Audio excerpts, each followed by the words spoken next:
Penuntun Saat Teduh Sinode Gereja Kristen Jakarta, Selasa, 1 Februari 2022. Judul renungan, Berkat Tidak Pilih-Pilih. Diambil dari Nats Galatia 3 ayat 13-14, dilanjutkan ayat 28-29. Kristus telah menebus kita dari kutuk hukum Taurat dengan jalan menjadi kutuk karena kita. Sebab ada tertulis, terkutuklah orang yang digantung pada kayu salib. Yesus Kristus telah membuat ini, supaya di dalam Dia berkat Abraham sampai kepada bangsa-bangsa lain. Sehingga oleh iman, kita menerima roh yang telah dijanjikan itu. Dalam hal ini, tidak ada orang Yahudi atau orang Yunani.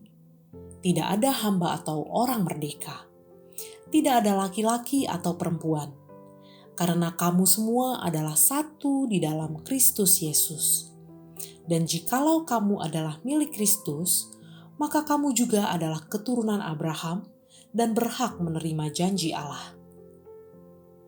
Hari raya yang diadakan di Indonesia sangat menarik. Sebab kita berada di negara yang sangat majemuk dan sangat beragam. Hari raya kelompok tertentu dapat menjadi perayaan bagi berbagai kelompok lain yang berbeda ras atau keturunan. Seperti perayaan Imlek ini. Dalam berbagai kesempatan, saya melihat bahwa pihak yang ikut merayakan Imlek bukan hanya orang Tionghoa saja, tetapi juga datang dari suku dan ras yang bukan Tionghoa.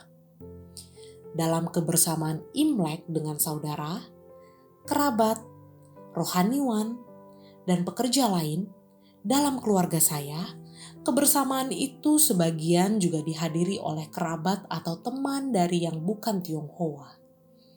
Kita semua bersuka cita bersama dalam perayaan.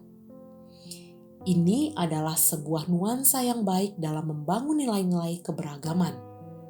Dan harusnya cara pandang tidak pilih-pilih dalam berelasi dan menikmati perayaan terus dikembangkan apalagi sebagai orang Kristen. Dalam renungan hari ini, Paulus menuliskan sebuah kebenaran yang luar biasa kepada jemaat di Galatia, di mana mereka terpengaruh guru-guru palsu yang berusaha mengutamakan Taurat untuk menunjukkan superioritas Yahudi sebagai keturunan Abraham. Tetapi Paulus menunjukkan keselamatan yang dikerjakan Yesus telah menebus kita dari kutuk hukum Taurat dalam hal membeda-bedakan antar suku dan ras. Dan melalui penyelamatan Yesus, berkat Abraham sampai kepada bangsa-bangsa lain. Melalui rohnya, semua bangsa dapat menerima perjanjian Allah yang dijanjikan kepada Abraham. Paulus memperjelas maksudnya pada ayat 28-29. Bahwa di dalam Yesus tidak ada lagi perbedaan antara Yahudi maupun Yunani, hamba atau orang merdeka, laki-laki dan perempuan. Tidak ada diskriminasi dalam Yesus Kristus. Semua menerima perjanjian yang diikatkan kepada Abraham melalui Yesus Kristus. Siapapun yang percaya kepada Yesus menjadi keturunan Abraham dan menerima janji Allah sebagai umatnya. Tidak memilah atau memilih berdasarkan latar belakang dalam membagikan berkat adalah ciri utama dari seorang Kristen. Sebab orang Kristen telah menerima berkat terbesar, yaitu Yesus Kristus dalam hidupnya. Berkat-berkat materi yang diterimanya dapat menjadi sebuah sukacita yang dibagikan kepada semua orang dengan latar belakang yang berbeda.